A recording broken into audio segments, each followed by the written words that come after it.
Selamat pagi semuanya.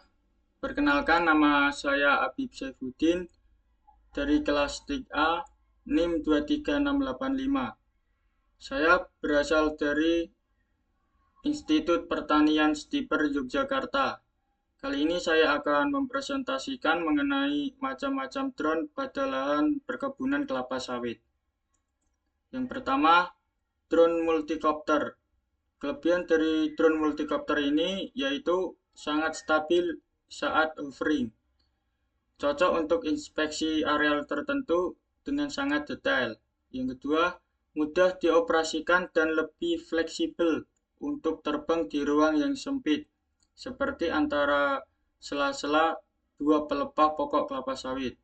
Yang ketiga, biaya pembelian dan biaya pemeliharaan relatif lebih rendah dibandingkan dua drone jenis lainnya.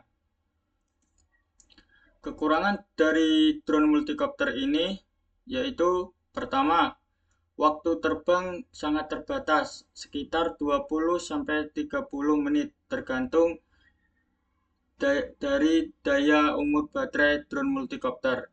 Yang kedua, jangkauan pada proses operasional sangat kecil dibandingkan dengan jenis lainnya. Pada kebutuhan survei lahan kelapa sawit, drone ini sangat cocok untuk inspeksi close up, seperti pemeriksaan kerusakan tanaman atau peralatan di perkebunan kelapa sawit. Yang kedua, drone fixed wing. Kelebihan dari drone ini ada tiga. Pertama, efisien untuk jarak jauh dan mampu terbang lebih lama. Waktu terbang drone fixed wing antara 1-2 jam terbang. 2. Jangkauan luas sehingga cocok untuk survei area perkebunan yang besar. Yang ketiga, konsumsi energi yang dibutuhkan lebih rendah dibandingkan drone multicopter. Kekurangan dari drone fixed wing. 1. Tidak dapat hovering, sulit untuk inspeksi detail, serta membutuhkan landasan yang khusus untuk lepas landas dan mendarat. Karena pada drone fixed wing ini memiliki daya rentang sayap yang sangat begitu luas. Drone ini sangat cocok untuk survei pemetaan area luas seperti membuat peta NDVI atau GIS untuk analisis kesehatan tanaman apabila lahan kelapa sawit mempunyai tanah yang sangat lapang. Ketiga, drone jenis VTOL atau Vertical Take-off and Landing. Kelebihan pada drone VTOL ini, pertama, menggabungkan dua jenis fleksibilitas antara drone sebelumnya, yaitu drone multicopter dan drone fixed wing.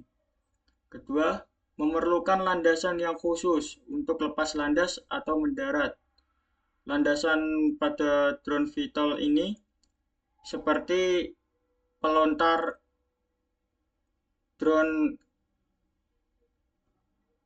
TNI dengan area seperti rel kemudian ditembakkan ke atas.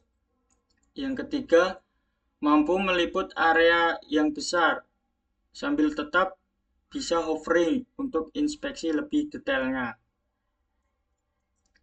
Kekurangan pada drone ini yaitu biaya awal lebih mahal dibandingkan dua jenis drone sebelumnya.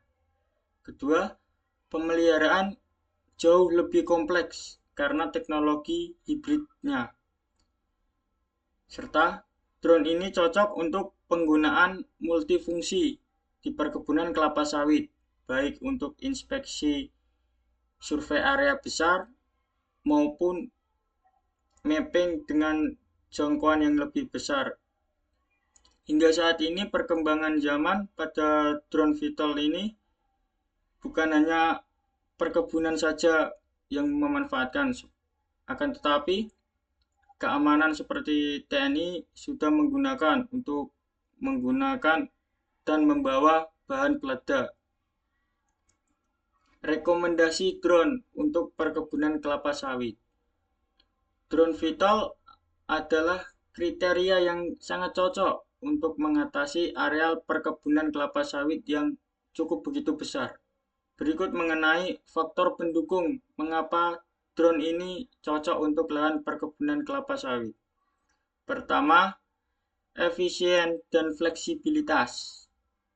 Drone Vital dapat digunakan untuk pemetaan areal yang luas sekaligus inspeksi dekat tanpa memerlukan banyak peralatan dan tambahan. 2. Kemudahan operasional. Perlu landasan khusus yang sangat praktis di areal perkebunan. 3. Efektivitas biaya jangka panjang. Meskipun investasi awal lebih mahal, akan tetapi kemampuannya yang serbaguna mengurangi kebutuhan akan jenis drone lainnya. Mungkin itu saja yang bisa saya presentasikan untuk tugas mata kuliah Unimed Aerial Drone. Untuk komen dan saran bisa disampaikan lewat kritikan pada channel YouTube saya. Terima kasih.